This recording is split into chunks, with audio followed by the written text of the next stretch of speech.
የማቴዎስ ወንጌል ምዕራፍ 6 ከቁጥር 14 እስከ 15 ለሰዎች ኃጢአታቸውን ይቅር ብትሉ የሰማይ አባታችሁ እናንተን ደግሞ ይቅር ይላችኋል።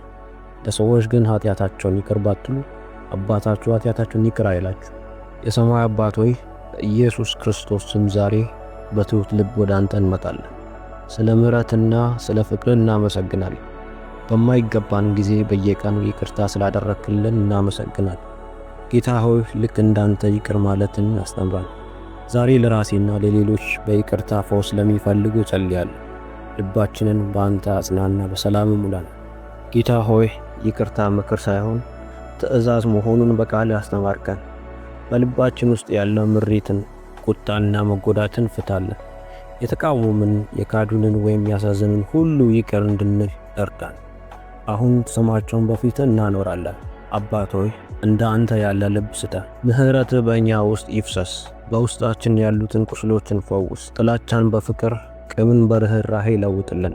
ቃል ሲናገር በኤፌሶን ምዕራፍ 4 ከቁጥር 32 ላይ እንዲህ ይላል፣ እርስ በርሳችሁ ቸርና ርኅሩኆች ሁኑ፣ እግዚአብሔር ደግሞ በክርስቶስ ይቅር እንዳላችሁ ይቅር ተባባሉ። ጌታ ኢየሱስ ሆይ መጀመሪያ ይቅር ብለኸኛልና አንተ ለእኛ ደግነት እንዳሳይን ለሌሎች ደግነት እንድናሳይ እርዳን። ልባችን ከባድ ሳይሆን ሩህሩህ አድርገን። በፍጥነትና ሙሉ በሙሉ ይቅር ማለትን አስተምረን። በፍቅር በትዕግስትና በማስተዋል እንድንመላለስ አባት ሆይ ይቅር ለማለት የታገሉ ላሉ ሰዎች ብርታትና ጸጋ ስጣቸው። መንፈስ ቅዱስ ሆይ ርህራሄና ፍቅርን በልባችን ሙላለን።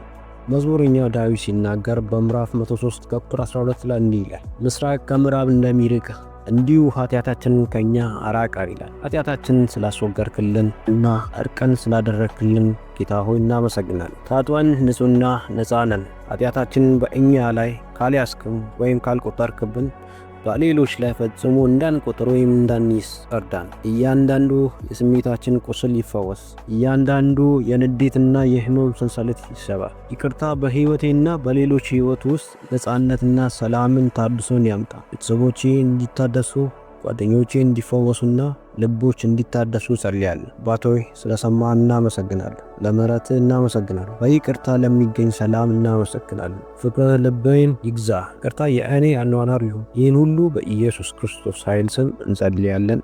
አሜን።